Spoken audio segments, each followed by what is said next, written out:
Rumors of a plot to unseat Prime Minister Anwar Ibrahim and replace him with the likes of UMNO Deputy President Muhammad Hassan is going viral again. According to the myriad posts on social media, the plot is from the inside, with many in Anwar's fractious unity government fed up with the current narcissistic and temperamental rule, excessive overseas trips, insufficient attention to a still fragile economy, and refusing to confront the dilemma his coalition allies know they will have to face at the next election due to his refusal to keep promises made in the past. Things seem to be spiraling out of control for someone. Actually, that is putting it mildly. Things are going haywire, wrote commentator Syed Akbar Ali on the speculation. Everyone from Perlis to Sabah is menyampa, Malay for fed up, with someone. This includes his own people. From Perlis to Sabah, a surfeit of drama and shenanigans under Anwar? Indeed, too much drama and political shenanigans are clouding Anwar's rule.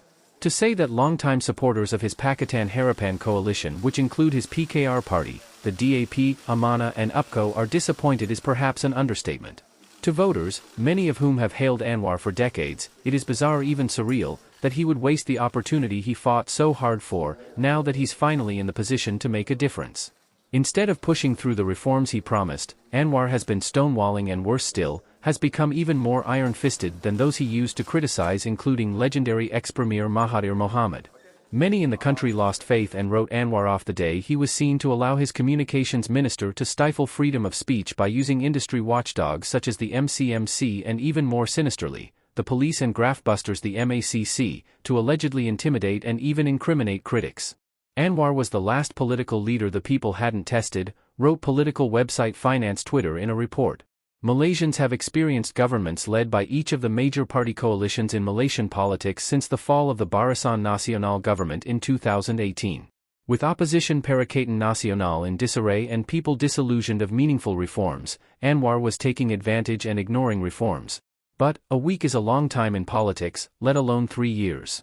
After 2 years, Anwar has increasingly become unpopular, largely because people do not see any reforms he had promised, and partly because his administration looks eerily familiar to the previous Barisan Nasional government, where the culture of corruption, cronyism, racism, discrimination and whatnot flourished, added the report.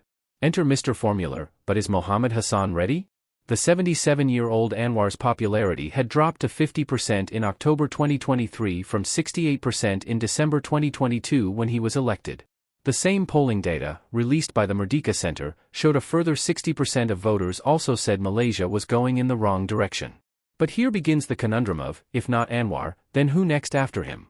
And when would the replacement take place, before or after the next general election, which must be held by 2027 at the latest? It's not that easy, because what we have now is a unity government consisting of several big coalitions led by Anwar's Pakatan, an analyst told PoliticsNow Malaysia. There is also the UMNO-led Barisan Nasional, Sarawak's GPS and Sabah's GRS. But so long as there's consensus on who should be the replacement, it's not that difficult either. Finding the pressure point to make Anwar give way gracefully is also not that tough. Timing is the one that's more tricky. For solid packs like GPS, it makes more sense to wait till the next election, but for the rest, including the parties in Anwar's own Pakatan, it might be suicide to wait another 3 years, the analyst said. Most crucial of all is whether the replacement candidate is ready.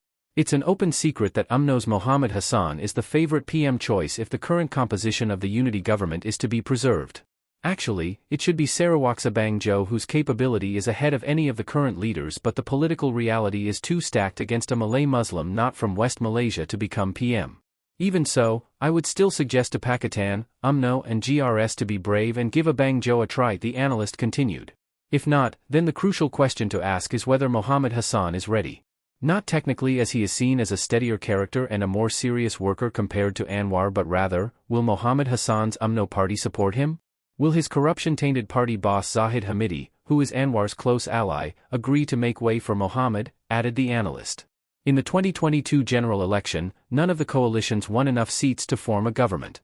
It was only with the help of the king that Anwar was able to cobble together a unity government to lead the country's 222-seat parliament.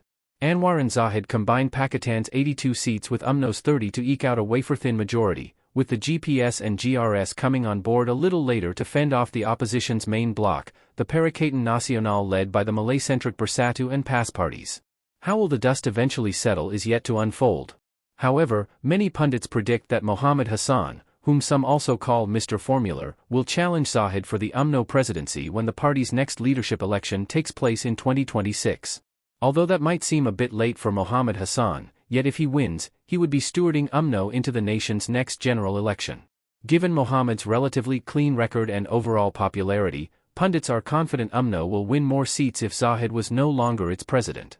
Stop bragging, get to work. As for Anwar, who is still on the defensive and even recently called critics stupid, at the end of the day, voters will judge him based on the economy, specifically the cost of living. He can brag about his leadership, even self-proclaiming as the father of the nation.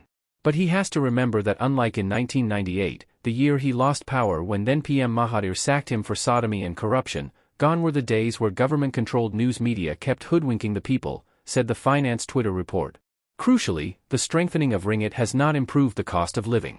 In August, when it appreciated to below 4.50 from almost 4.80 to $1, the Prime Minister boasted the ringgit was at its strongest level in 14 years as a result of the government's policies and efforts to develop the country, when it was actually at its best run, not strongest level. Deservedly or not, Anwar had in September continued praising his own leadership, attributing Malaysia's positive economic growth and the strengthening of the ringgit not only to political stability but also to his government's clear and transparent policies. In truth, the currency, trading at 4.12 to the greenback at that time, had appreciated sharply due to the U.S. Federal Reserve's larger-than-usual half percentage point interest rates cut, said the Finance Twitter report. However, beginning October, the local currency started plunging till 4.49, trying to breach the psychological 4.50 level.